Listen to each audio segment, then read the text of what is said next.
Hi, everybody. Welcome in. Thanks for being so on time. We appreciate it. We're going to wait probably 5 minutes to get started, just to make sure everybody has a few minutes to settle in, get some water. Thank you so much for making time on a Thursday night to join us.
Again, welcome everybody who's just joining now. We're going to get started around 7:05.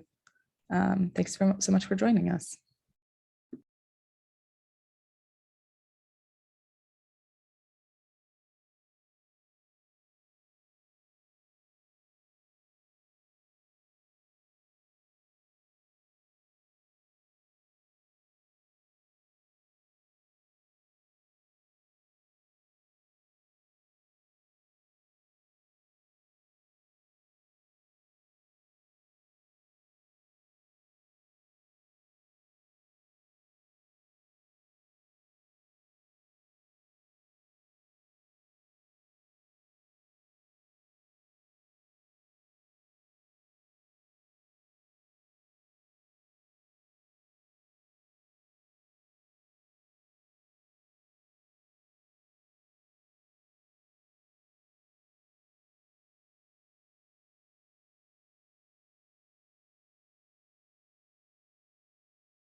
Thanks so much, everybody, for being here. We're going to get started in about 1 more minute. And we are recording, just so everybody knows. And we also have Spanish interpretation and ASL interpretation going on tonight, thanks to our amazing interpreters. So if anyone needs that, please go ahead and let us know if you can't see it or access it.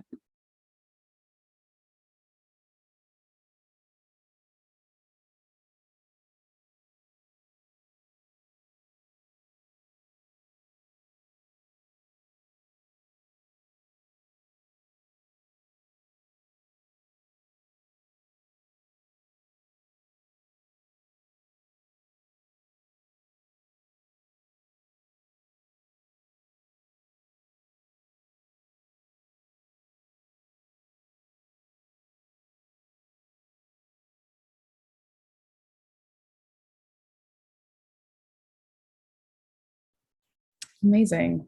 Thank you guys so much for joining us. Um, we are so excited to be here with you all. We have such an amazing agenda for this event. Thanks to so many community members and advocates who have joined us, taught us so much about housing justice and fair housing for all. And so we're just going to start today off. Yeah, please also go ahead and introduce yourselves in the chat. I'm sure a lot of y'all know each other. We're all fighting for fair housing in our area and across the state. So we're going to jump into it with a quick presentation, just giving folks some background on this issue specifically in Riverside. And I'll just let some of my other team members introduce themselves. Toya, if you want to get us started.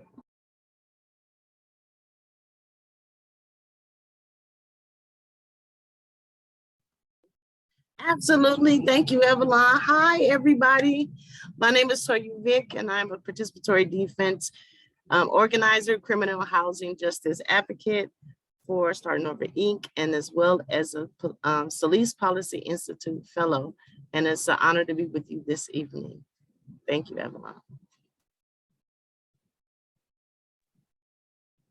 Hi, everybody. I'm Avalon Edwards. My pronouns are they, them. I'm a policy associate with Starting Over Inc.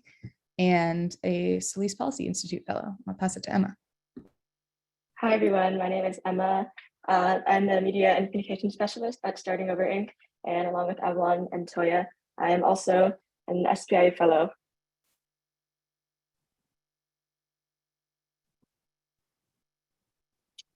Hey everybody, my name is Jessica Alcocer. I am also an SPI fellow. Thank you for being here.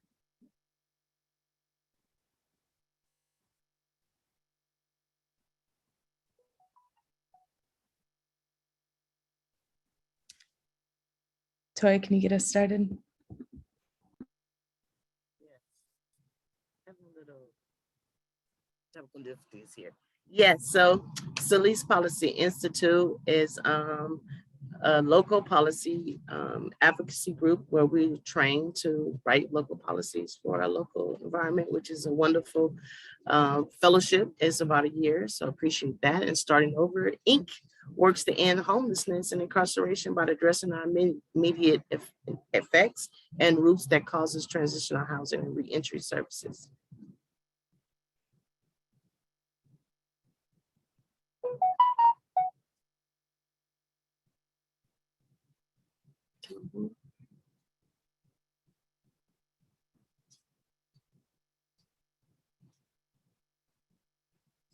Can we go to the next? There we go. Great. And thanks everybody for joining us tonight to learn more about the barriers faced by formerly incarcerated people and their loved ones. We hope that learning more tonight, you'll join us in our campaign to achieve fair housing access for all. So just a little background, I'm sure a lot of you already know this information, but just some prevalence, the prevalence of incarceration in our area, right? So as you can see from the statistics that we have on this slide, mass incarceration is not some distant social issue, right? This is disproportionately impacting our friends, our family members, and our neighbors in the city of Riverside, especially Black and Brown residents. So mass incarceration and homelessness, as we know, are really closely linked issues in our city and in our county that have a really significant impact on housing instability. We know in some sense that when people are trying to re-enter, finding stable housing is really hard. And today we're just going to get into some of those nitty-gritty details of how and why and who it's impacting the most. So we could go to the next slide. So aside from incarceration being a relevant issue in our area, housing access and homelessness in Riverside is a major issue. Folks may have heard about some of the housing access issues that have been happening in the city of Riverside, even in the last couple of weeks. It's a really well established in our community that housing insecurity and homelessness are really prevalent in the city of Riverside, especially in recent years, right? And what we do know already is that our formerly incarcerated community members are facing the same exact housing barriers as any other low-income residents, with the added burden of discriminatory background check policies that make it near impossible to secure housing, right? So imagine all of the people who are on the Section 8 wait list, which is countless, that are waiting years and years to secure housing, right? We have all of those normal barriers to securing stable and affordable and permanent housing, plus all of these legal ways to discriminate against formerly incarcerated folks. So it makes it nearly impossible to find housing. Next slide, please.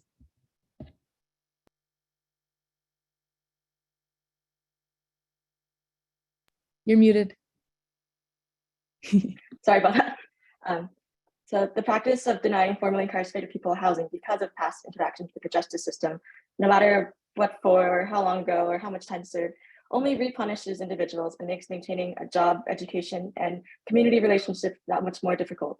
And we know that housing insecurity and recidivism go hand in hand and feed an awful cycle of homelessness, incarceration, and punishment that we really need to break to see our community truly thrive. And a recent study from CROP illustrates that formerly incarcerated individuals are 27 times more likely to experience housing instability and 10 times more likely to be homeless than the general public. And so the result is that around 50% of people experiencing homelessness have a history of incarceration. And this is a pattern that we really can't ignore. So countless formerly incarcerated people and their families who are in need of federal housing assistance from the county are straight up out of luck in many cases, and federally subsidized housing requires the exclusion of people with a small number of felony convictions, which are shown on this slide. And if a recipient of Section 8 housing assistance or someone in their family commits one of their felonies, then their voucher will be revoked forever. So it's like a ripple effect a lot of times. Thank you, Emma. So as Emma said, HUD requires some form of exclusion of formerly incarcerated people from public housing. But actually really recently, HUD released a memo requesting that local housing authorities who are receiving money from HUD to make housing accessible and affordable, they're demanding that they re-examine the policies that they already have in place that might discriminate against communities of color via exclusion of formerly incarcerated people, right? So while it's illegal to specifically discriminate against somebody on the basis of race, it's not illegal to discriminate against somebody on the basis of conviction record, which is, as we know in the US, highly tied to communities that have been criminalized, so Black and brown folks. So this is coming from the federal government. They're saying, hey, local housing authorities, we know that this is an issue. We're seeing it as an issue across the country, and we really want you to re-examine the policies you have in place. Next slide. In Riverside County, we're dealing with a housing authority that has chosen to go above and beyond what HUD already requires in terms of exclusionary housing policy. So the Riverside County's housing authority really denies assistance to countless residents in need, way more than what's expected of them from the federal government that's funding them. So this is a quote from the Riverside County Housing Authority. Families that have a member or members who have engaged in violent criminal activity or drug-related criminal activity are, in most cases, not eligible for housing assistance. I'm just going to repeat that part. Family members who have a member or members who have engaged in violent criminal activity or drug-related criminal activity, right? So that's basically anything that you can be arrested or convicted for, as opposed to the two very specific felony convictions that HUD kind of outlines as kind of allowable exceptions. What's really striking about this policy is that a conviction is not required for your housing assistance to be affected. You can be denied assistance by the Riverside County Housing Authority or have your existing assistance terminated if they have reasonable suspicion that you have broken the law. Right. So in no way are people getting access to a just legal process in this.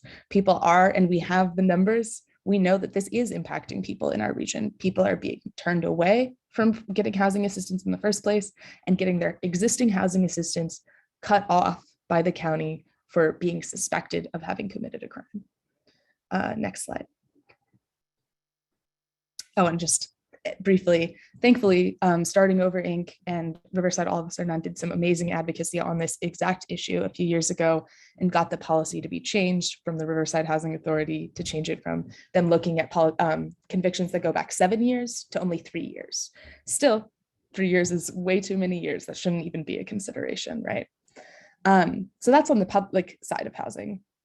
On the private side of housing, owners of property, property managers, landlords have the right to legally deny housing on the basis of a criminal conviction, regardless of relevance to how good of a tenant they would be. This kind of discrimination is encouraged by the crime-free multi-housing program, which is run by the Riverside Police Department. There are similar programs run by other police departments across the state, across the country, and even internationally. And the point of the program is to encourage and empower landlords to discriminate further on the basis of suspected or actual criminal activity. The city of Riverside actually requires that landlords and property managers participate in this program. It's written into the zoning laws of the city that owners of any kind of condos, mixed use buildings, emergency shelters, single room occupancies. This one's interesting. Parolee and probationer homes have to participate in this program. Mobile home parks, multifamily residential developments, and group homes. It's every kind of housing has to participate in this discriminatory program. Next slide.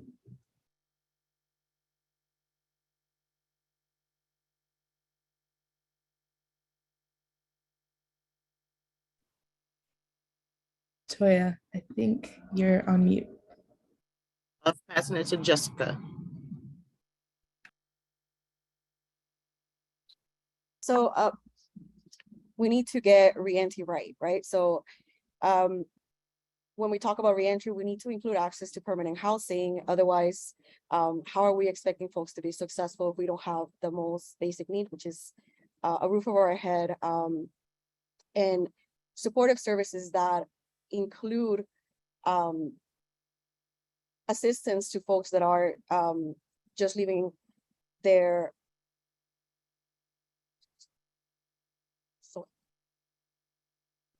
So according to a recent study conducted in LA, housing assistance for single adults experiencing homelessness reduces future recidivism to homelessness by 20 percentage points over an 18-month period.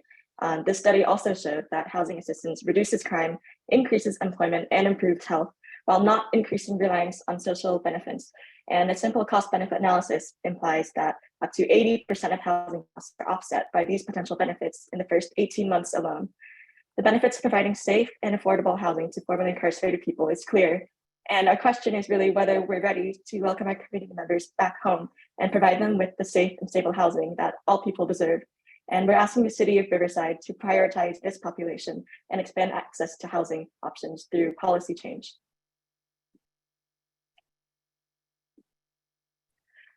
Our goal is to pass legislation that gives people living with convictions a fair chance at acquiring housing. And this will be a first step at creating a more inclusive Riverside where all residents can thrive and to break the harmful cycle of incarceration and homelessness.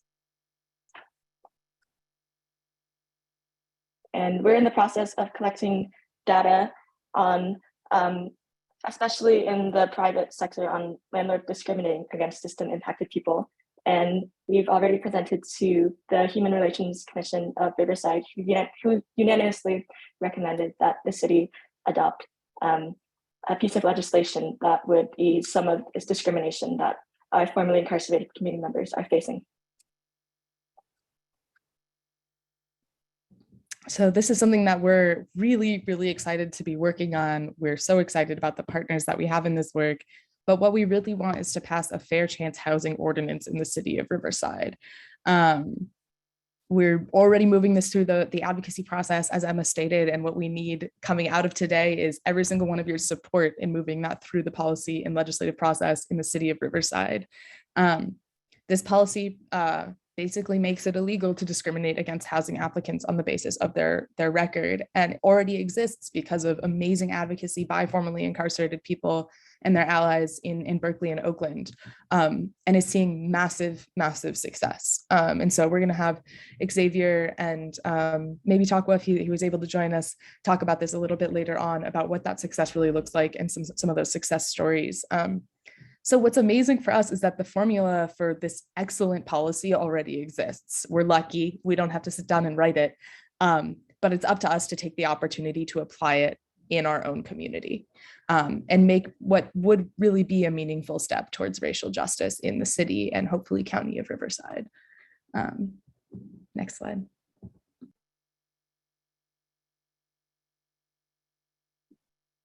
So our partners at Just City and Legal Services for Prisoners with Children already have some really amazing preliminary data they've collected just in the last year, but they'll be going over that at the end of our town hall.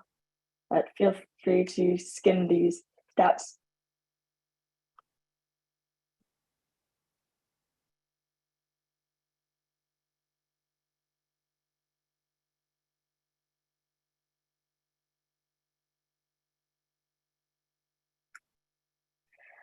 Okay, so we're about to proceed to the to hear about some of our community members' experiences, but please put any and all of your questions in the Q&A section on the menu on your screen. Please don't put them in the chat, as they might get buried in there, and we want to make sure we can answer as many as we can by the end of the town hall. And also, please don't hesitate to get in touch with Toya, Avalon, or I. Our emails are up on the screen if you have a similar story or if you'd like to get involved. Thank you. Thanks so much. And yeah, please, questions in the Q&A section.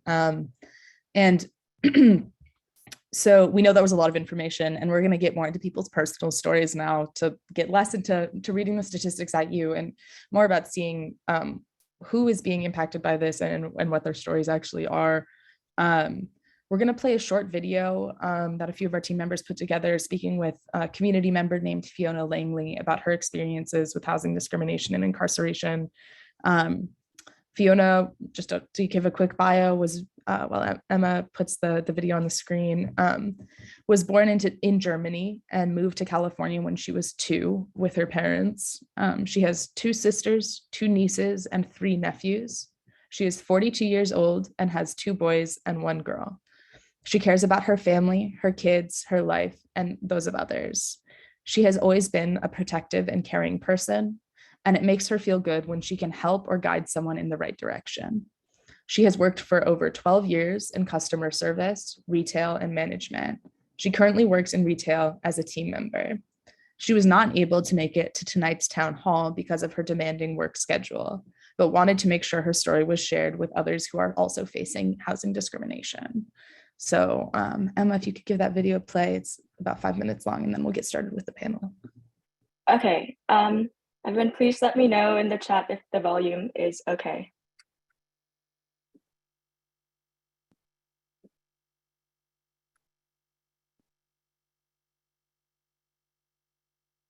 My name is Fiona, Fiona Langley, Langley. Sorry. I'm a mother of 3. Lived in Riverside County for the last 10 years. I was wrongfully accused of housing fraud and was terminated during the pandemic of August 2020.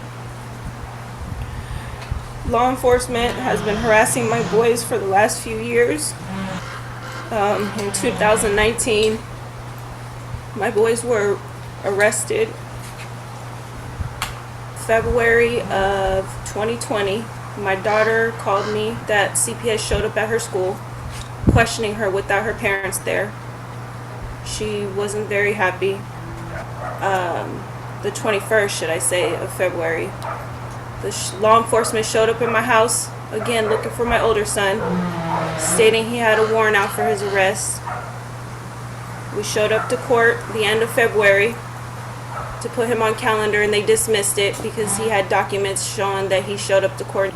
In April of 2020, the harassment from law enforcement intensified with several incidents of harassment towards my sons. After they couldn't get towards my sons, they started harassing me. In April of 2020, they raided my home.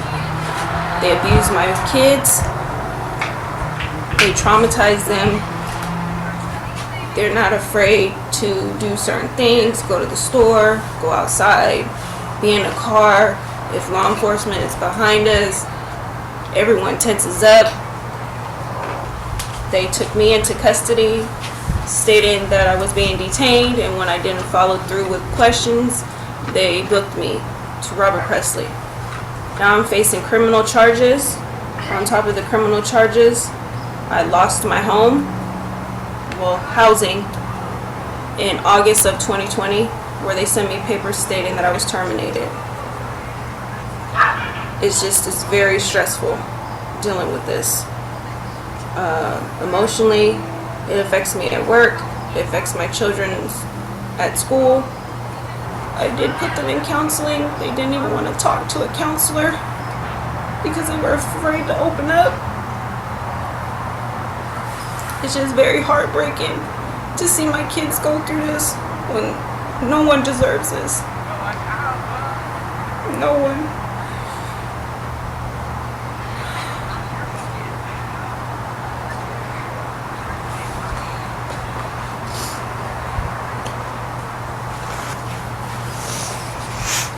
It's very hard. I received a 3-day notice 2 weeks ago from the people who I'm renting from.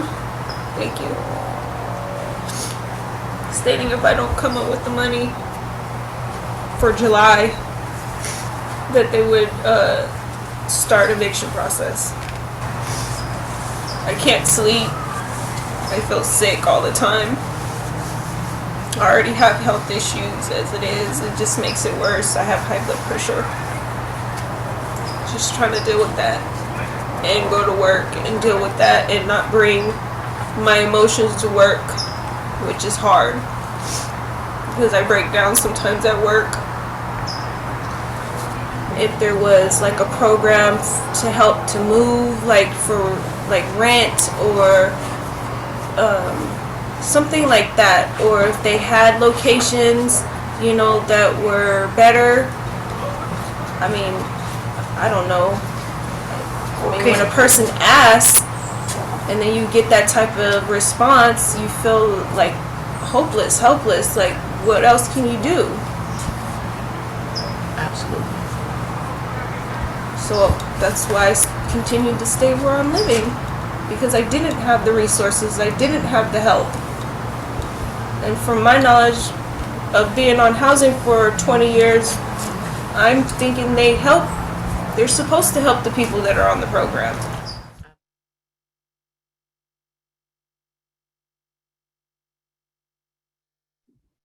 Great. Thank you for playing that, Emma, and for Toya for helping collect that story from Fiona.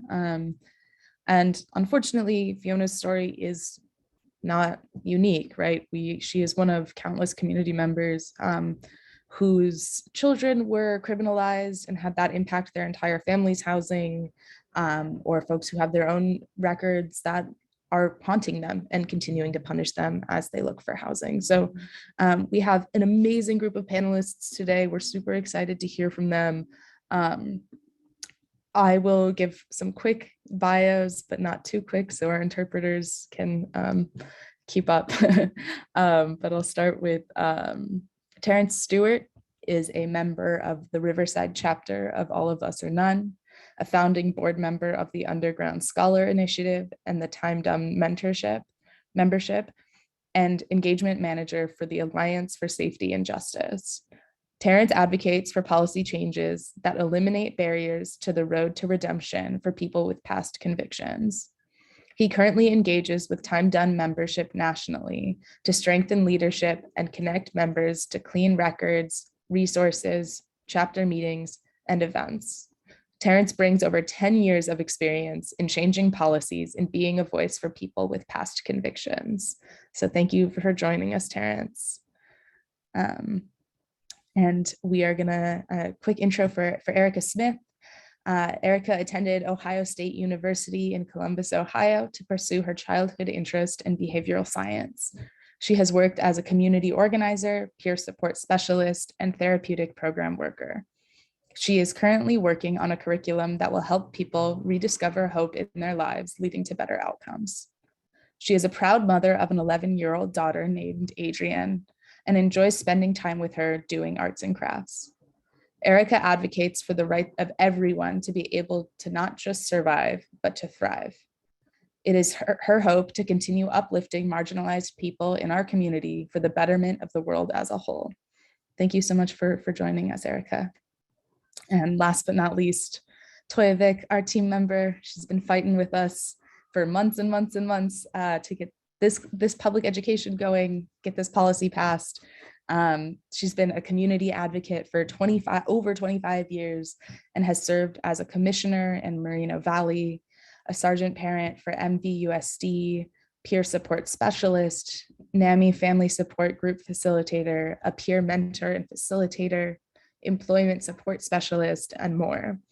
Toya works towards criminal justice reform, housing justice, expanded mental and physical health services, and building a wide range of resources and services within her community. Currently, she is a local Solís Policy Institute Fellow and a member of the NAACP Riverside Chapter, WILPFUS, Riverside All of Us or None, the Justice Table, Release Riverside, and the Inland Regional Housing Justice Coalition. She quotes, "God has done so much for me. I cannot do enough to give back." So a round of applause in your homes. I know we can't hear each other, but for these amazing, amazing panelists. I am just going to go down the line and first ask the question to Terrance, and then Erica, and then Toya, and we'll go in that order just to ask some questions about your experiences finding housing. So I'll start off just with, when did your problems finding housing or staying housed begin? And I'll start with Terrance. Oh, well, the first issue I start recognizing, I'm Terence Stewart. You already gave the introduction to me, but I was a UCR student. And when I transferred from Compton College to UCR, that's exactly when I started to realize how hard it was to actually find housing. I applied to many apartments, and it was really hard because every time you fill out an application for however many adults you are, you have to pay a background credit check for it, and that's anywhere from $25 to $50 each application. So I was spending anywhere from $50 to $100 each application I was putting in. And then on top of that, if you want to hold the apartment, you have to pay $100 deposit that way. So I was spending up to thousands of dollars on trying to find an apartment. And I was being rejected time after time, and that's when I first heard of the crime-free multi-housing project, and how, people with records, you couldn't live there, not even just live there, you couldn't even visit, so even if your family members lived in there, you're not even allowed on the premises. So, that was my introduction of discrimination, or technically it ain't even discrimination. It's the ordinance, housing ordinance that they have set up, because they told me I wasn't even a protected group. It's all these different classifications of what a protected group is for people living with, but people living with past convictions is not in that protected group, so, at that time. So that's when I start to find out all these different things, was when I transferred from Compton College and came there. And I just want to noteworthy that I was already doing positive work. We helped to start a college, all of us are none group. I was part of the associate student body at the last school I went to. I was placed in the who's in colleges and universities. I did a lot of positive work even before, coming here, and I walked around with backpacks full of awards to show people that I was more than my criminal record. And they continually to tell me no, Thank you so much, Terrence. And we'll pass it to Erica if you want me to repeat the question. When did your problems finding housing or staying housed begin? Good evening, everyone, and welcome to the town hall. My name is Erica Smith. So initially, I ran into homelessness as a result of violence back in 2015. Even after having a career of working in social services and having some idea on how to navigate the community resources or county resources, I went through all the resources to no avail. And, unfortunately, under duress, I did, kind of go into a fight or flight mode. And so I began procuring items from local stores, big name stores only, to be able to turn around and sell those items to people to pay for a hotel room. Now, mind you, I'd gone to CPS 3 or 4 times stating our issue. And of course, I ran into the criminal justice system. The first time I was ever incarcerated, I was age 47. I am now 53. And my criminal history spans approximately 2 years. All the crimes were as a result of being homeless. But here recently, as a result of COVID, I found myself in a situation of looking for housing again. And, because I was no longer able to do my job, I lasted about a year or so after COVID hit, and I ended up suffering from burnout and depression. And so basically, I ran into huge problems. I figured there would be some problems, but they were huge problems that were exacerbated by COVID. So now, not only are the landlords not interested in dealing with you because you have a record or a low credit score, like in the 500s, people who were renting rooms were being extremely discriminatory. In fact, they were even putting in their ads, if you have a criminal record, do not even bother to call. In some instances, I talked with people. I, talked about what my criminal history was about and so forth, and what I've been doing in the community since, which is advocating to break down these barriers faced by formerly incarcerated people around housing and employment, and on all of these community committees at these tables, talking about how can we eradicate homelessness, how can we help, and none of that worked. I even offered double money, triple money to be able to just have a chance at renting. But in a nutshell, I basically went through over $10,000 in savings paying for hotel rooms that, had blood on the wall, dingy white towels. Well, I wouldn't even want to say white, just dingy, and so at this time, I'm still homeless and working through this issue and fighting these barriers. Thank you. Thank you so much, Erica. And we're going to pass it to Toya about when did your problems finding housing or staying housed begin? Thank you, Avalon. I found my problem in 2016. Like Fiona mentioned in her story, my children were being targeted by law enforcement here, the gang unit in Moreno Valley. And then later on, it passed over to me. In 2016, I was woken up by having my doors kicked in by law enforcement. Making a long story short, they end up taking me and 2 of my sons to jail. I end up facing life in prison because I was a Section 8 recipient. And during this time, they asked Housing Authority for my file, and Housing Authority just handed over. And then they terminated me from the program. And by them doing that, not only just terminating me, y'all, they pressed criminal charges against me, and I was totally innocent for fraud. They said that I didn't report when one of my sons went to juvenile hall and another one was in a group home, but that wasn't true. My son's housing authority wanted the paperwork, but the court said, we can't give you that paperwork because, you know, your children are adjudicated, they're not convicted.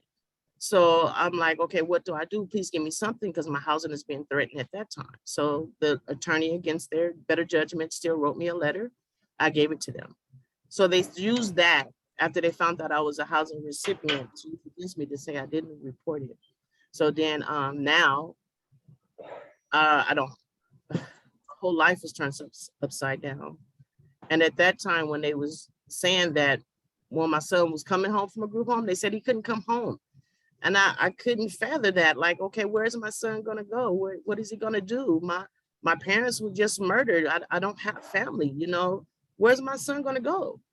You know, so then they overlooked that. But then in 16, they went back to that and said I didn't report it. And then I was facing prison time. But in 368 days later, the case was dismissed. But no one said, Toya, we apologize. No one gave me any explanation of why they did what they did. They stripped me of the 2017 Citizen of the Year award. And I'm still facing issues to this day. And at that time, I was disabled. I'm still disabled. And we were a family that had different accommodations that's separate from a regular participant that's on the housing authority program. And they overlooked all of that and just scrutinized me because of my prior conviction of 25 years ago, plus that, y'all just don't tell nobody. But that's where my struggle began, and I am going to fight until we remove it. Thank you. Thank you Toya. so much, Toya. And we're happy to be fighting alongside with you. And our second question, I'll start with Terrance again. Our second question is, were you aware that you might be denied or removed from housing based on your prior convictions or for the conviction of a loved one?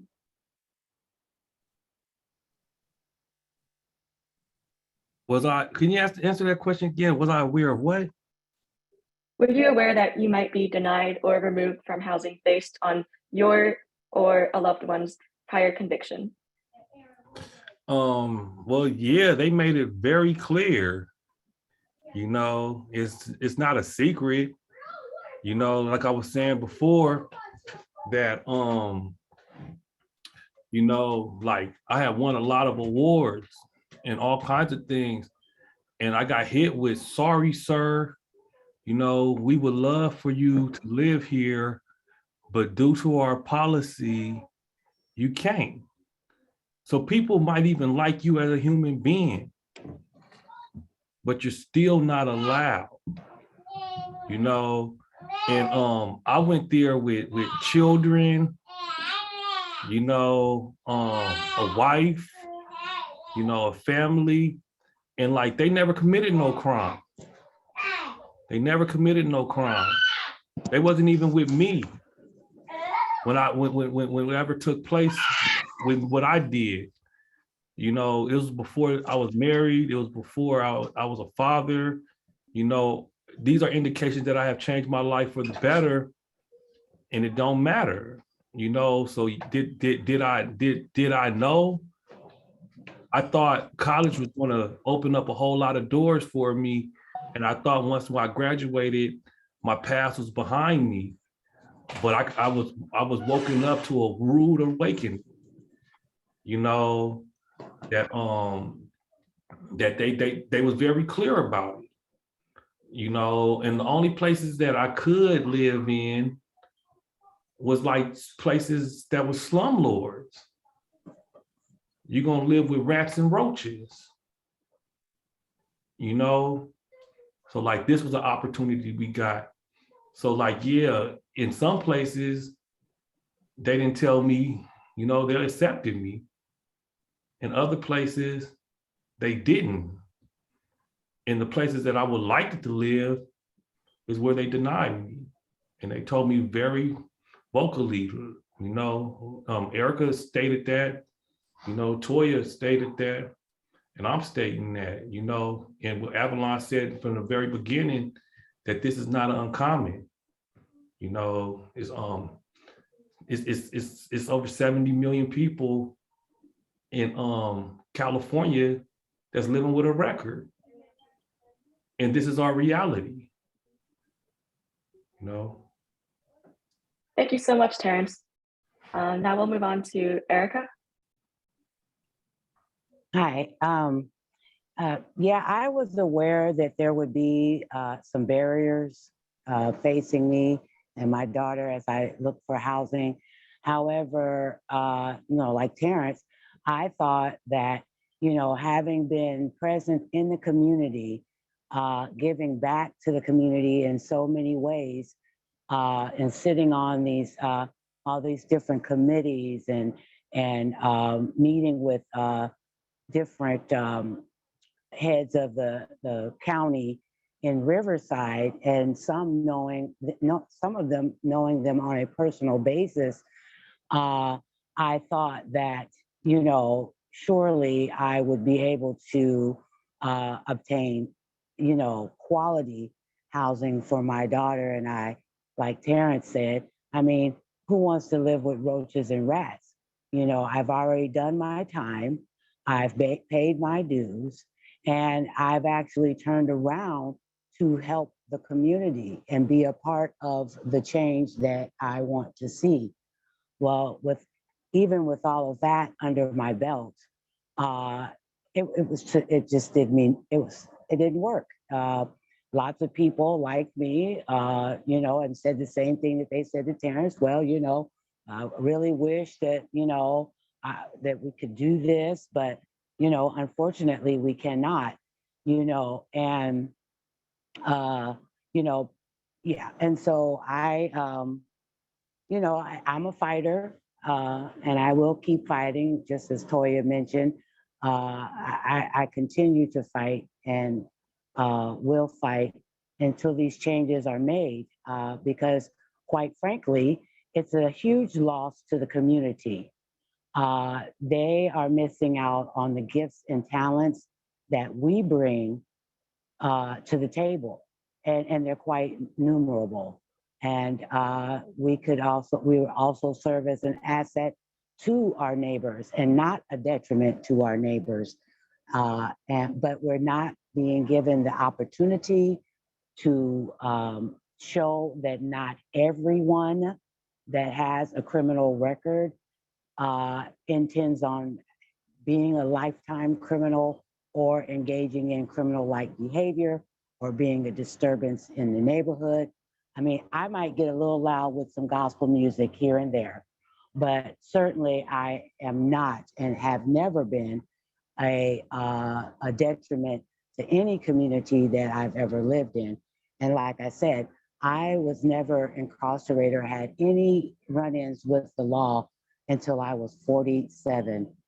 47 years of law-abiding citizenship meant absolutely nothing when it came down to quality housing for my daughter and I. Thank you so much, Erica. Now we'll move on to Toya.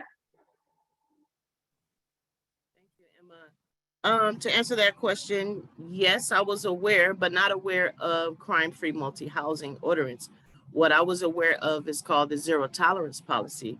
And I knew all the rules, all of the regulations of housing authority. Hey, I've been on it for years. You know, I'm not doing no crimes. And when I got out, I was on the straight and narrow, building my legacy for my children that they don't follow in my footsteps, you know? So, but when that happened and they began to target my family and didn't care what I've done, like have this big old book of all my accomplishments and things I've, you know, done over the years, they didn't care about any of that. They just worried about my conviction. And I was thrown under the bus after that, you know. So yeah, I'm aware, and I agree with the panelists have just mentioned, you know, is judgmental to us. And they're targeting not just adults, but our youth as well. Can I add something real quick? I also wanted to mention that I actually spoke with the head of HUD in Riverside County in regards to my homelessness with my daughter. And after a runaround of numerous calls and things of that nature, I was simply told, well, probably the best we can do is a shelter bed. So I just wanted to add that. Thank you. Just so ridiculous. Thank you, Erica. The next question, feel free to answer this to your comfort. It's more of a personal one, but how has facing these barriers, finding housing or staying housed, affected you and your family mentally, emotionally, financially, physically? If you could just tell us a little bit about that impact, and we'll start again with Terrance. Well, yeah, like all types of ways, but like as far as like emotionally, you know, it tore me down.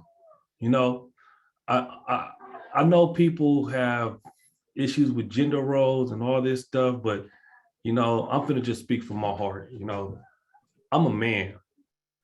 You know, and as a man trying to do right and take care of his family, you know, and doing everything possible to put them in a better position and get told no because of a prior mistake.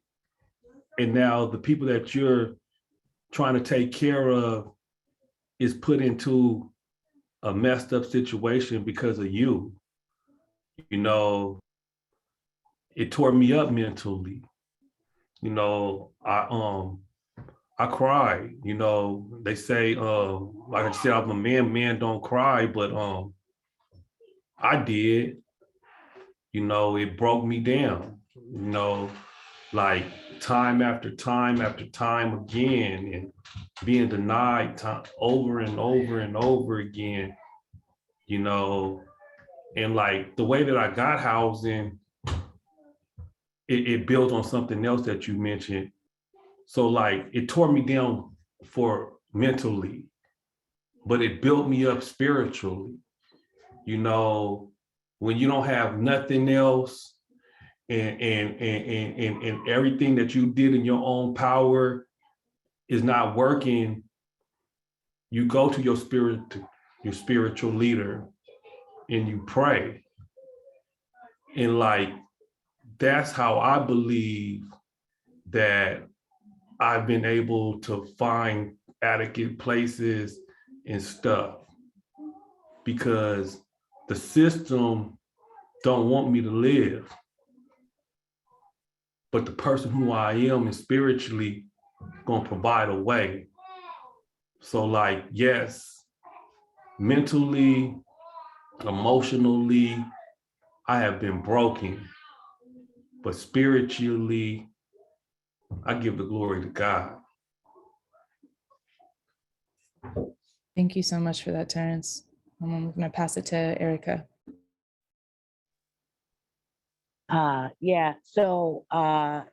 Emotionally, it tore me down. It did, because I'm a very resourceful person. I can think outside the box.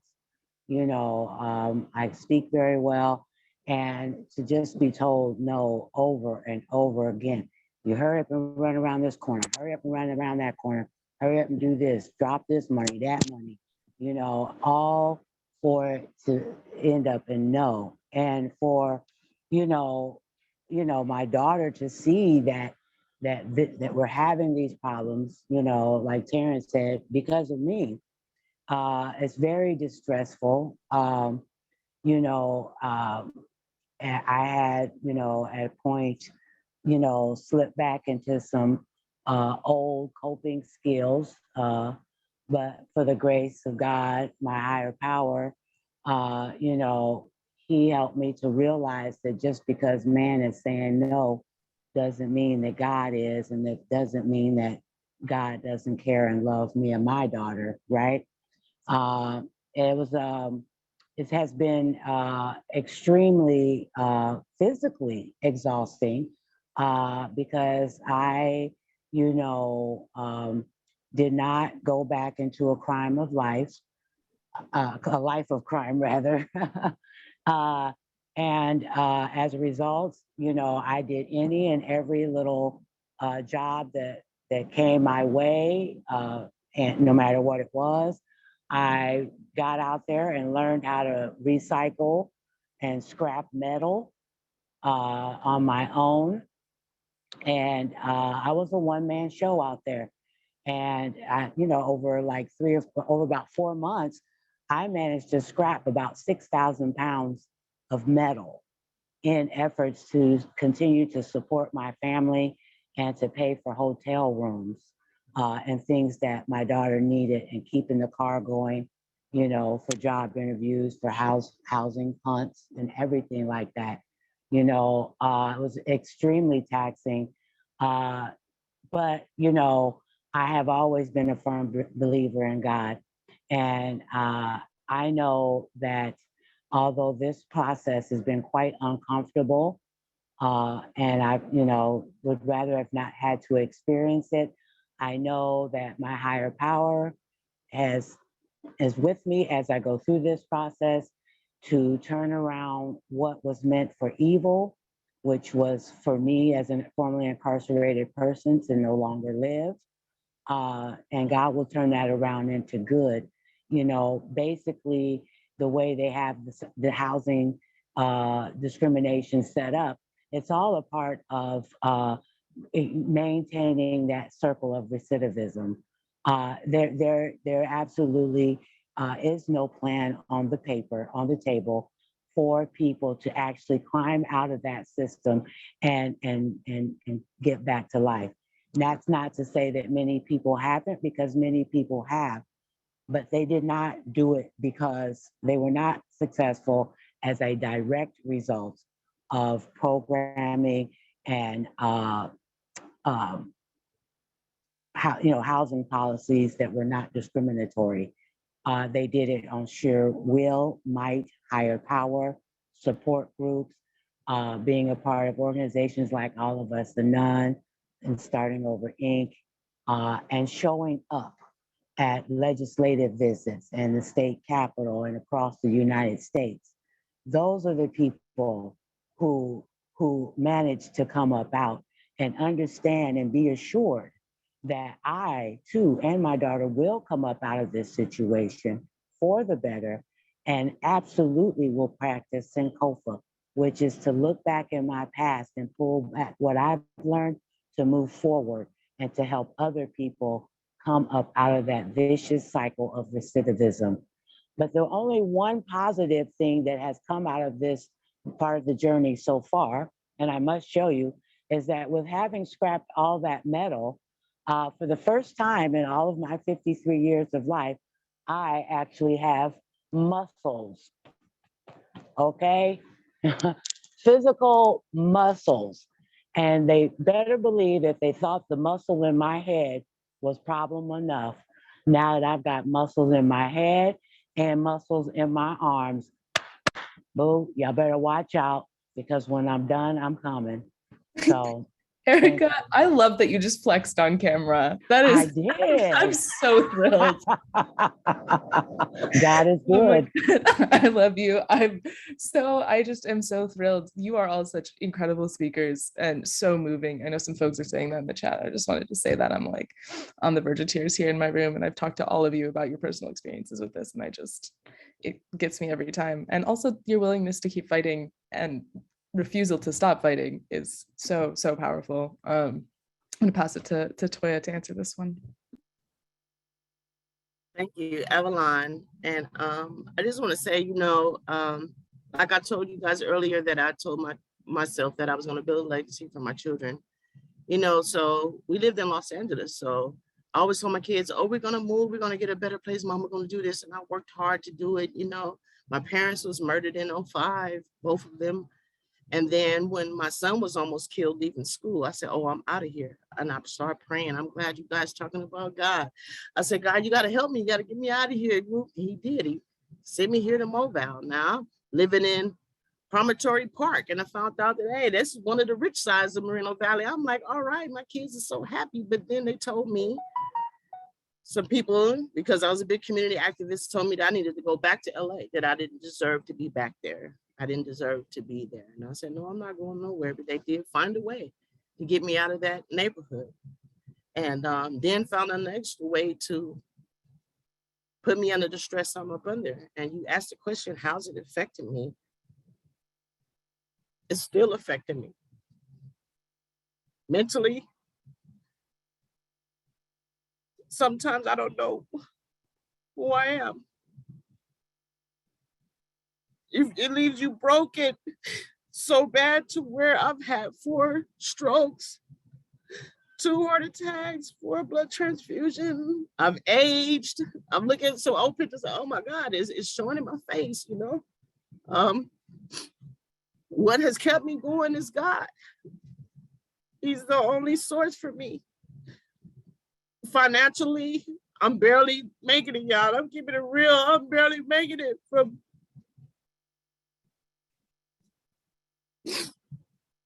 But I go on. I have to be strong, you know. I go on every day. I hold on. But I'm broken. Pain, this scar will never heal. But I'm not defeated. No weapon formed against me shall prosper. And I'm gonna keep on fighting. But it is hard, physically, emotionally, financially, spiritually. It's just unfair. There's no answers, no, like, there's no, the why question, that ain't even it. When you look at the greater picture, like, oh my God, what? And then I find out it's not just me, that is even more. I care for my community, people, general. And if I'm hurting, I don't want no one else to hurt either. So my fight goes on because I don't want nobody to go through, y'all, what I went through, what my children face, the trauma that they face. Like right now, I'm still paranoid. I have an alarm system on my house. They took the security from me. I don't feel safe. A home is not a home no more to me. You guys, we got to stick together and get this done and stop this repetitive cycle. Thank you. I'm sorry, y'all. It hurts still. Can I just add one thing? I did forget to mention that one other thing in this process, I have come through this homelessness process this time with a different lens and a different mindset, meaning that I'm paying attention to exactly where these barriers are that I'm facing. I am taking note of the things that are being said. And I believe that quite a bit of what is going on, especially with the landlords and people who are renting out property, is violation of civil rights. And so as I go through this very difficult time and challenging time, I still hold out hope, and I want to utilize my experience to help uplift the thousands, the millions, for crying out loud, who are facing these same dilemmas. I mean, I don't have a penny or a pocket or nothing to piss in either. I don't remember how the saying goes, but I don't have that. You know, my vehicle looks like I've been through some type of war, you know, and I have, but by God's grace, I still stand. We all still stand. And I'm grateful that all of you have joined us this evening to hear our stories and to join the fight in demolishing this absurd treatment of other human beings. Because after all, that's what we all are. Thank you. Thank you all so much. You're so incredible, and you're really all such an inspiration to me, and thank you all for sharing that. I know it's really hard. Our next question is, were you able to find stable housing? And if so, how long did it take? And I'll pass that to Terrence. Well, I mean, I live in an apartment still, but shit, I still got bugs. Shit, it ain't over with, Yeah, I mean, yeah, because of that, shit, I'm in a room now. If I take this background off, you'll see where I'm at. But I have faith, and that's what I'm gonna keep pushing. I really, we're fighting for something better. I remember, shout out to Vanya, take the time out to give a shout out to Vanya, for helping us push this fight, moving forward. I remember we was looking for the fight to take back the look back period for people with records in HUD housing, and we provided an opportunity from the look back period of being 10 years to being 3 years. And 3 years still is too dang long, So like right now, I'm always afraid. I did a whole, I'm gonna say it out loud too. I did a whole newspaper article about crime-free multi-housing projects, and my apartments didn't even know I had a record. And I've been a voice, but I'm terrified that they're gonna come back in one day and say, "Hey," you know what I mean? So like, stable, I don't know, but the goal is home ownership. Like the goal is not to be a peon, but to be a champion. And I promise you with my whole heart, and Toya, Erica, and I know about y'all, is we're gonna fight. We're gonna fight as if nobody's looking. We're gonna fight as if everybody's looking. But we're gonna make a difference, and I promise you that, straight up, So yeah, it's stable, but able for sure.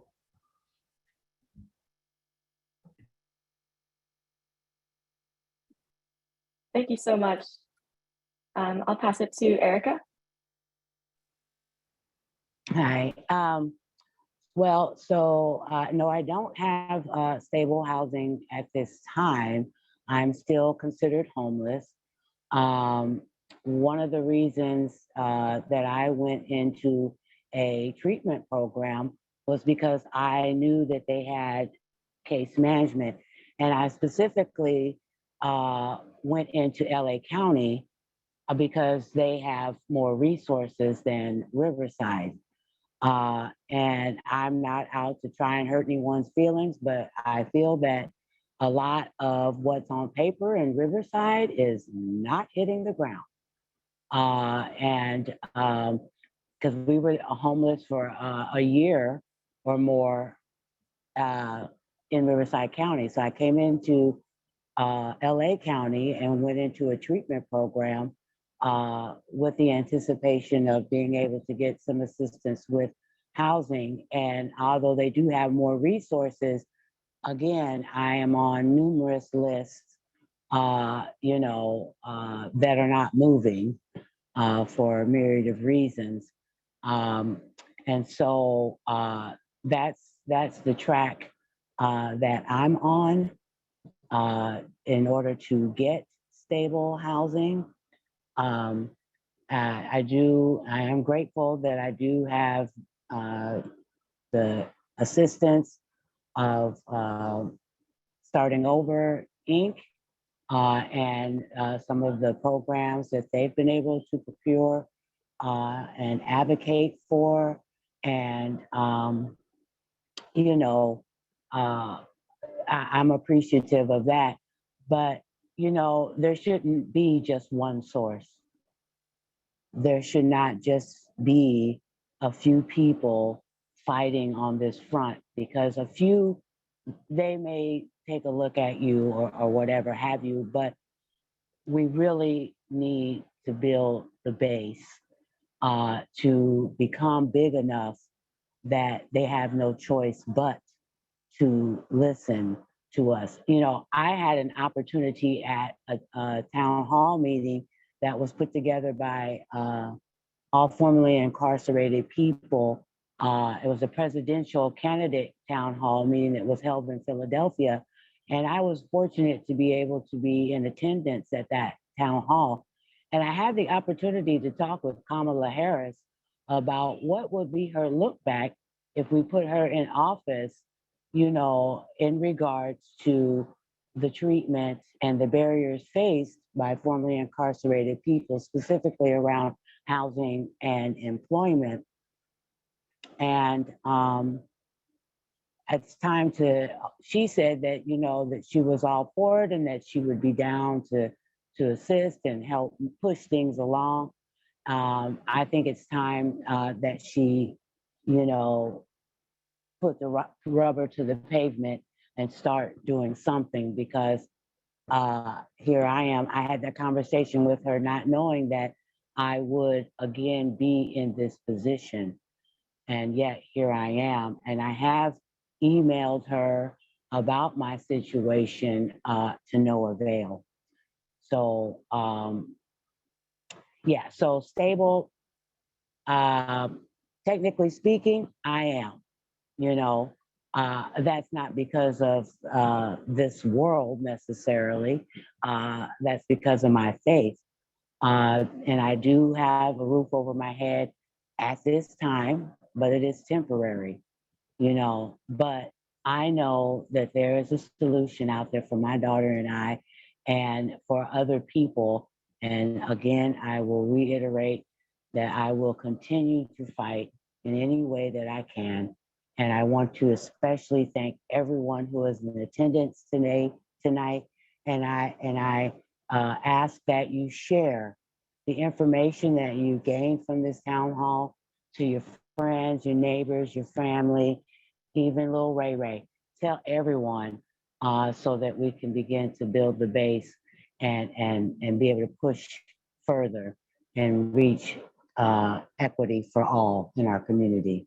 Thank you. Thank you so much, Erica. I'll pass it to Toya. Thank you, Emma. Stable. Every month I'm questioning about my housing. I don't know if I'm gonna be able to pay the rent, which is almost $2,000 a month now, since I don't have housing with limited income.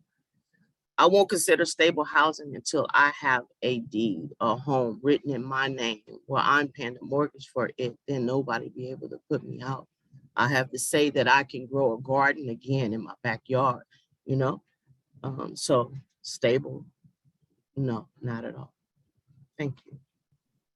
Thank you, Toya. Thank you, everybody. And this is our last question. Thank you so much for everybody sticking around.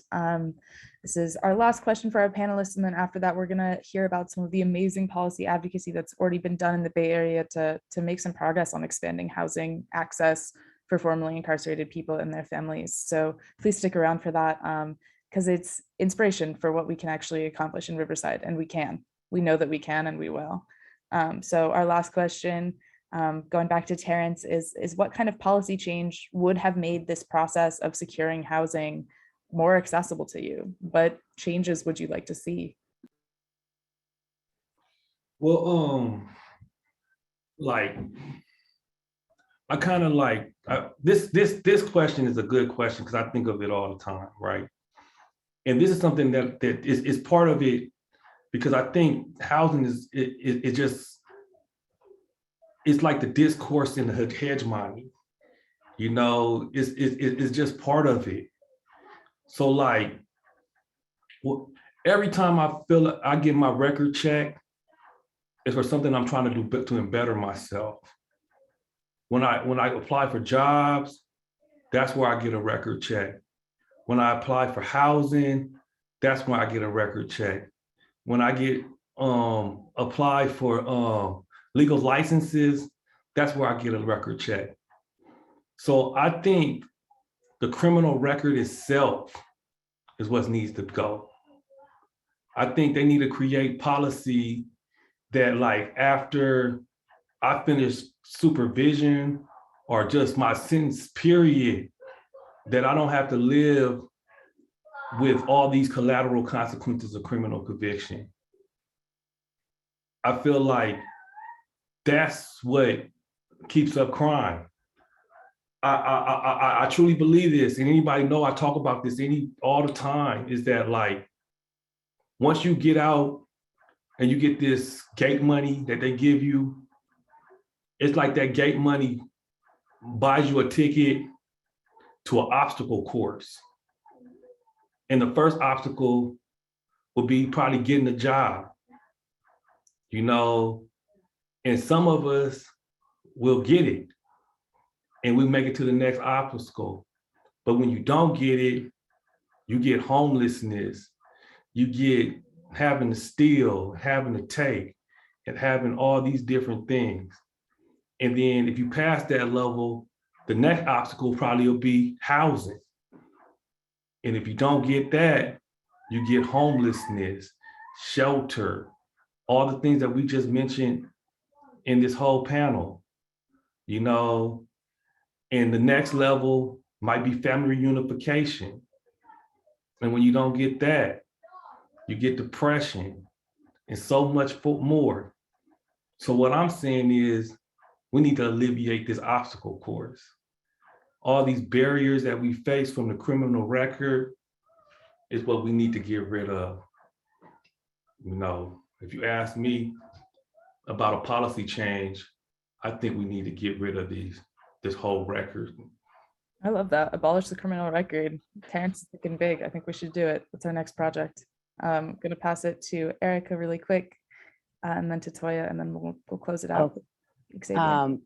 Yeah, I agree that the criminal record is the problem.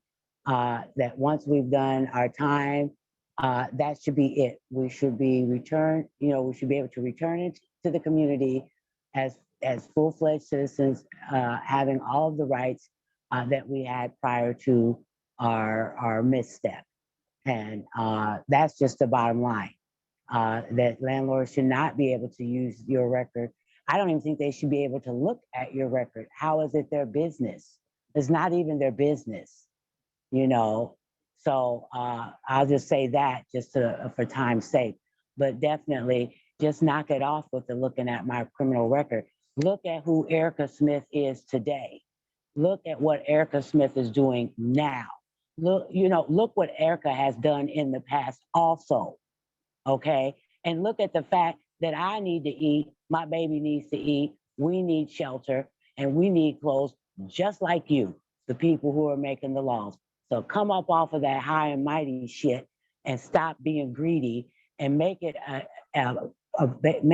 possible for us to be able to live out our lives and live out our dreams and bring our gifts and talents to the community too. You don't know all the answers. Thank you. Thank you, Erica. We'll pass it to Toya to close it out. Okay, short and fast and sweet. So for me, it will be accountability of all our elected officials, DA, law enforcement, judges, everybody that oversees these policies and ordinances for our communities. Let it be measurable, that we can be able to see it. Let it be accessible for us to see these statistics. Policy that is inclusive to all people to be housed, regardless of their criminal history or the color of their skin or where they came from, their creed, their beliefs. And to imply rent control and home buying opportunities. And I just want to say I love you all for all the comments. I can't reply in the comment section, but I love you and I see you all. Thank you. Thank you so much, Toya. Sorry for putting you in the spot of having to answer that so quick. But there was a question about this. I don't know that we're gonna have time to get to the Q&A, but somebody wanted to know how they could support, which is exactly the right question. So glad somebody asked. I promise it was real and not just me putting that in the Q&A. But please, we're gonna put you all on a listserv. We're gonna annoy you after this. So this is not the last you're hearing from us. But we are going to push forward a fair chance housing ordinance in the city of Riverside. We're going to win, but we need your support. So I want to end on a high note, hearing about the amazing work that Xavier and Taqwaa have already facilitated happening in the Bay Area of expanding access to housing in just such a meaningful way for formerly incarcerated folks. I'm going to pass it to them to leave us on that note. So Xavier and Taqwaa, take us away. Hello, everyone. I think Taqwaa should probably go first. I think I just cut him off to say that. Peace and blessings to all. I'm smiling on my face because I'm happy to serve for my community, and within I'm crying, right? I just want to highlight this. This is very important for everybody to understand. We ain't fighting homelessness. We fighting slavery. If you look at some of the HUD rules, some of the Section 8 rules, those are the South Africa apartheid rules, right? We just lost a battle, not the war, but a battle up at that state capitol to get rid of involuntary servitude and slavery out of the wording out of our Constitution and the practice out of our prison system, right? So the decision makers say, no, we still want slavery and the practice of slavery live, and not only in America, but in California, right? So homelessness. So I'm sorry, but that's what we're fighting, and I say that because that's the seriousness of our fight. That's how deep we fighting a system that we thought slavery went away, right? But if you all go back and study the Constitution, you will see that slavery is still illegal and it's practiced in California. So real briefly, I know we short on time, so I'm going to say this. So after serving 30 years and 2 months straight in the prison system, when I was paroled to a 3-month mandatory stay in a transitional facility. Inside, while I was in a transitional facility, they urged me to go get a job by using the family. If you want to go visit your family over the weekend, you got to have a job. So immediately I went and found a job. 3 months later, they said, hey, your time up, you're out of here. And I was glad to leave because the transitional facility was just an extension of prison. So the 3 months stabilized me after serving 30 years in prison? No, right? We go back into the prison system. As a maintenance electrician, I kept the lights on for at least 15 years. I kept the machinery running, right? Of course, getting the slave wages, the much as I received was 30 cents per hour.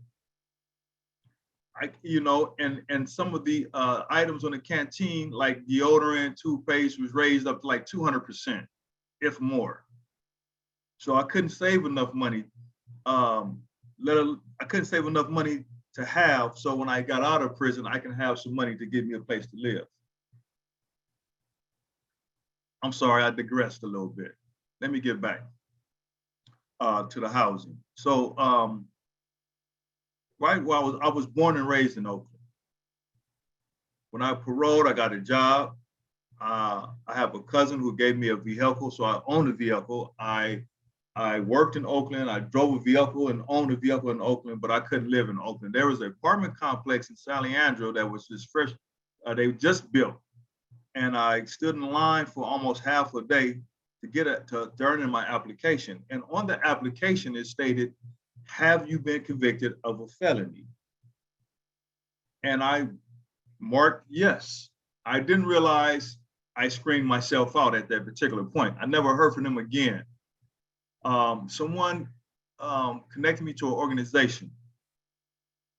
And it was the community, it was CEO. I'm sorry, I can't remember the acronym right now.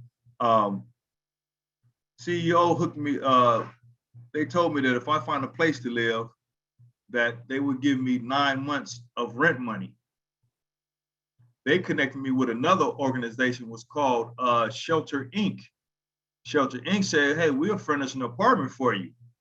and give you a couple of months rent money if you find a place to live. So I contacted a place that was very far from Oakland. And over the phone, they was like, we understand your situation.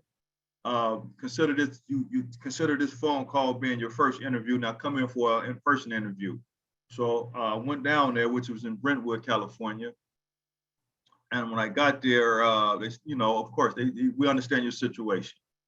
6-7 months later, they contacted me after I spent, I believe it was $25, $30 for a fee to process my application. So 7 months later, they contacted me and say, unfortunately, no one who's been convicted of a felony can live on the premises. So during this time, I attempted to move in with my little sister until I found out that I was putting her housing in danger because she has that Section 8 voucher.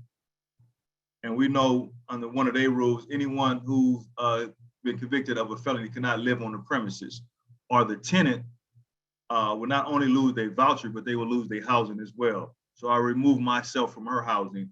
And although my mom lives in an apartment complex that's privately owned, you know, part of her lease agreement is anyone who been convicted of a felony cannot live on the premises, right? So this is what got me involved in this fight of housing, so that no one, absolutely no one again, have to go through what I went through, which is sleeping in cars, couch surfing, you know, of that sort. So I'm gonna say that I'm gonna let Xavier speak about the behind the scene policies. I was always out front talking to community organizations, decision makers about the situation, right? And from the ground level is what we did as individuals such as myself went to community members and community organizations and decision makers and explained to them that,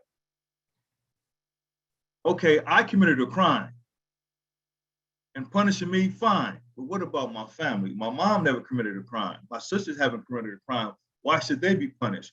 Why a mother have to tell a child, you can't live with me, or we all will be homeless, right? And so in doing so, we created a safe place for some decision makers. And what I mean by that is during an in-person interview or meeting with a city council member who was a standing mayor, and this is public knowledge, a standing mayor of Oakland. And he stopped me and was like, sorry, son, you said you spent 30 years in prison. I said, yes, and we continue on. Then he stopped me again and said, wait a minute. He said, my son is in prison. You mean to tell me when he get out, he can't live nowhere in California? And we was like, you're absolutely correct. He was like, no, we got to get this done. We got to get this changed. We had one of our biggest opposition was one of the homeowner association. And the I know I'm taking up so much time, but the representative of the homeowner association, we created such a safe place because of our stories and how our families been affected. And she came out and confessed. She said, hey, she said, I live with my grandmother. My grandmother was losing her house. And the only way my grandmother's house was saved is we allowed formerly incarcerated individuals to rent our rooms. And that's how they say their house. She became our biggest advocate. And together, we got the fair chance housing passed, not only in Berkeley, but in Oakland as well. And the fight is just begun, because now we are in the process of getting a fair chance housing passed in Alameda County as a whole. And there's so much to talk about this. So I'm going to be quiet and let Xavier kick in and talk about the behind policy. So if you guys have any questions, I'm an open book. All right. So I just first wanted to thank everyone for sharing their stories. There was so much weight and so much just pain and hurt that people have gone through that I want to acknowledge that, and the power that you all have to keep moving and keep going on and share those stories and turn it into a source of uplifting for other folks is just important to just acknowledge that and give credit where credit is due. So to give a little bit of background, my name is Xavier Johnson. I'm the Director of Policy Justice at the Just Cities Institute. And the reason why we're part of this panel is because our organization has worked in coalition with formerly incarcerated folks and groups like the Safe Return Project, All of Us or None, Courage, BOSS, and Asian Prisoner Support Committee to pass fair chance housing ordinances in Richmond, Oakland, Berkeley, and we're working to get it passed in Alameda County as well. And I'm notorious for talking way too fast for interpreters, so Avalon, please cut me off when you notice, because it's inevitable that it's going to happen. Just cut me off and be like, Xavier, remember to slow down. So I think I kind of wrote this presentation to kind of highlight sort of how it's operating in Oakland and Berkeley and to kind of highlight sort of the successes of it. But I want to kind of reshift my focus to really have this be more on kind of the process of getting it passed, because I think that's kind of what I think people are really actually looking forward for me speaking on. But I think the thing to keep in mind is that the most important thing about the process of getting it passed is focusing on the strength of the legislation as a whole and preserving that the legislation is going to have the biggest impact and actually be enforced. One of the biggest parts of the model that we have for policymaking at the Just Cities Institute is that we focus on making sure there's strong enforcement protections for any law that we get passed, because it doesn't mean anything if you pass a law that's not actually enforced. But all that process, all of the conversation of getting policy passed starts with identifying the problem for the elected officials and saying, like, what is really going on in our communities and how are we going to address the issue? And so what that looked like for us was first just identifying how many people were directly impacted and formerly incarcerated in Alameda County and in Oakland. And in Alameda County, it's about 1 in 4 people are actually formerly incarcerated or have some sort of criminal record of some kind. So it's a massive number of folks in our county. It's 375,000 people. That's a tremendous amount of folks that's being impacted. We wanted to highlight that as we talked to our elected representatives so that they understood this is a group of people that's significant. But then on top of that, so we did some data analysis because one of the issues that our elected officials at least say they care about in our communities is homelessness and getting access to folks who are unhoused, getting housing access to folks that are unhoused. And so we did a survey of the unhoused population in Oakland in particular. And what we found is that 70% of them were actually formerly incarcerated.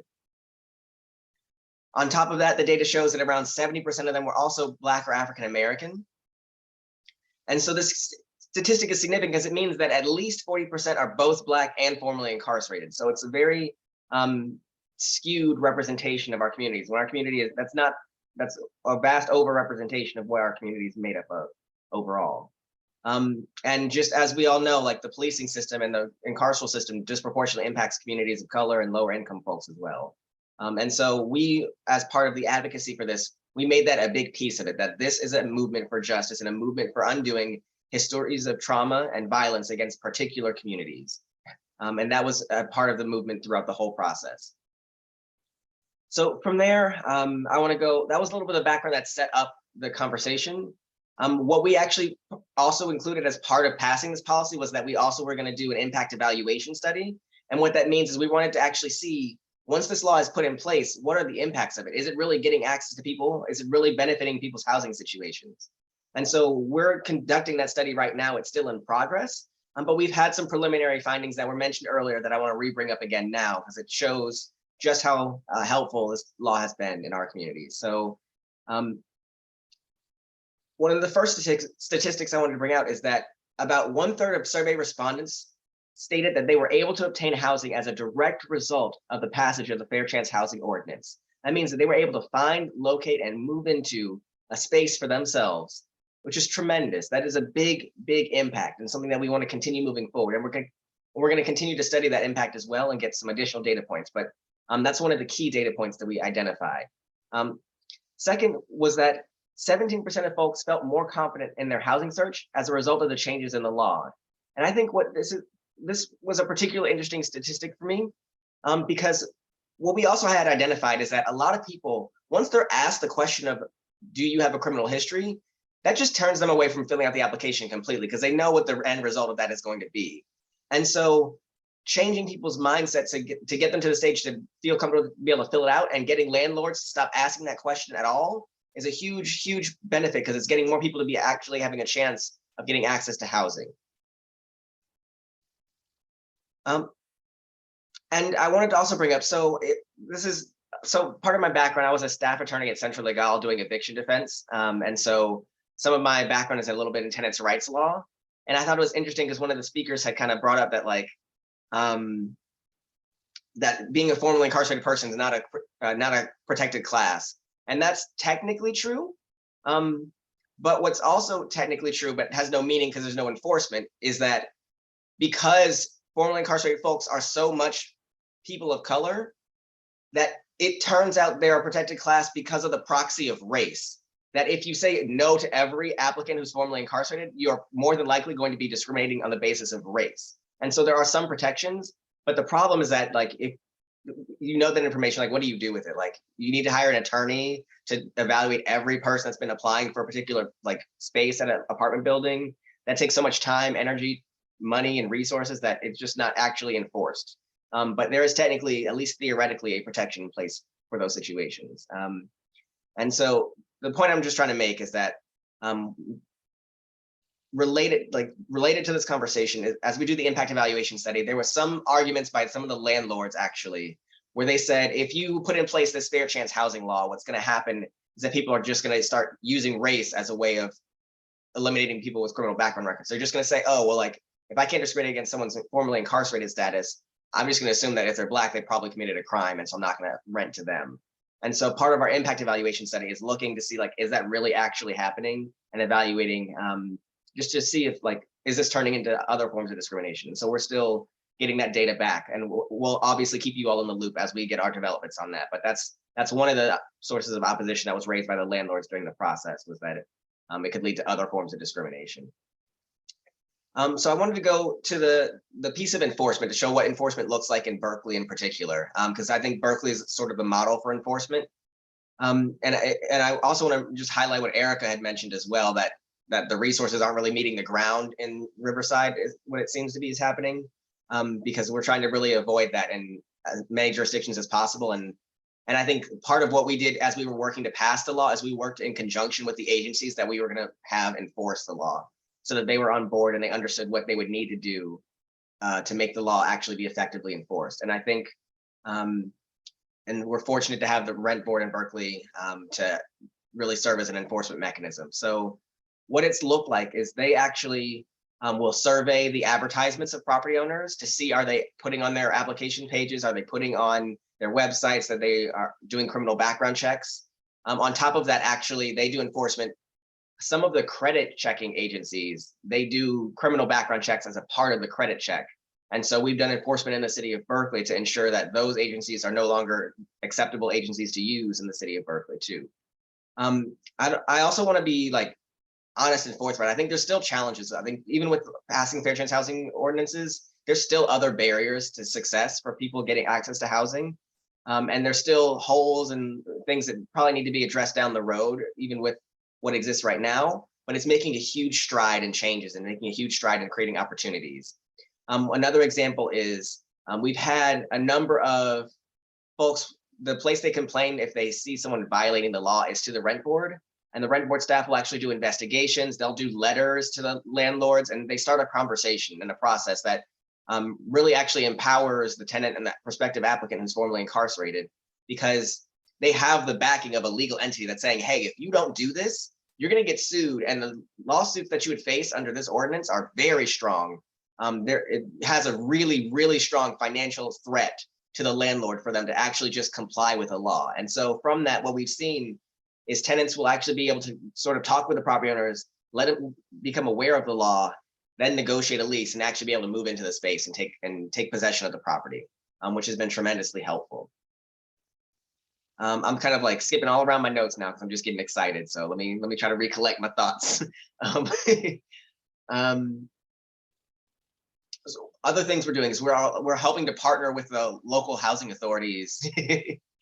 We're helping to partner with the local housing authority to do trainings on what that process means for them and like what they need to take steps to do. Because one of the implementation pieces of the law is that unfortunately the federal government has two particular sources of crime that they just, it's like almost a blanket ban for the federal government for having people in that space in housing. And so the local laws aren't able to have exceptions for those, but what they can do is create a process for people to dispute their convictions or to dispute the evidence against them or to dispute that, because there's all types of inconsistencies in the criminal justice record anyway. It's not actually a very accurate system. It has a bunch of challenges and holes in it. And so creating the space for people to have that conversation is really, really important. But in working with the housing authority, you're able to help shift their perspective and get them on board and get people to have actually access to affordable housing in particular.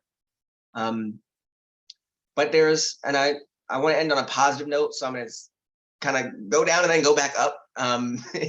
There's a lot more that needs to be done because like even for like affordable housing, like the biggest challenge is like we don't have enough affordable housing available in the first place to really be able to house people. So like there's just a lot more resources need to be invested in that. But I think all of this stuff starts and all of the change is possible with groups like this coming together, building coalitions. I see all the people that are on this call.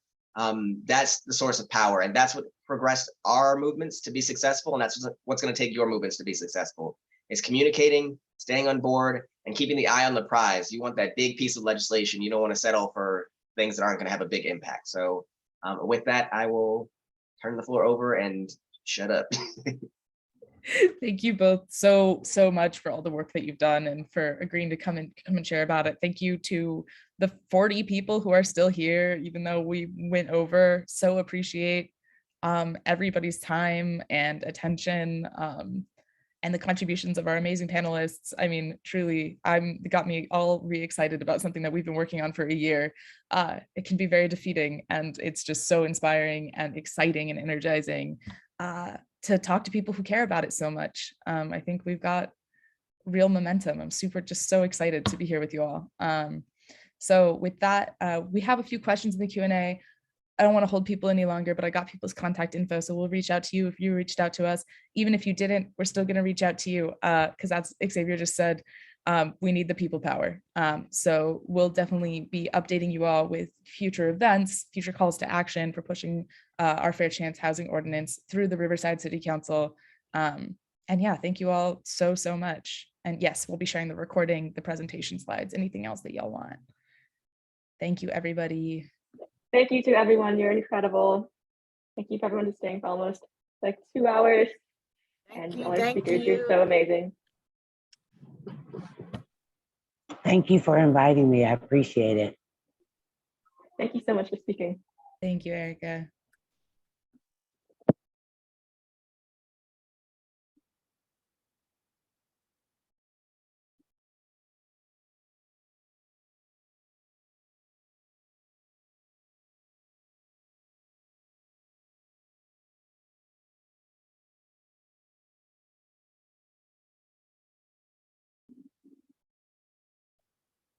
Amazing. Next time we'll do it in person.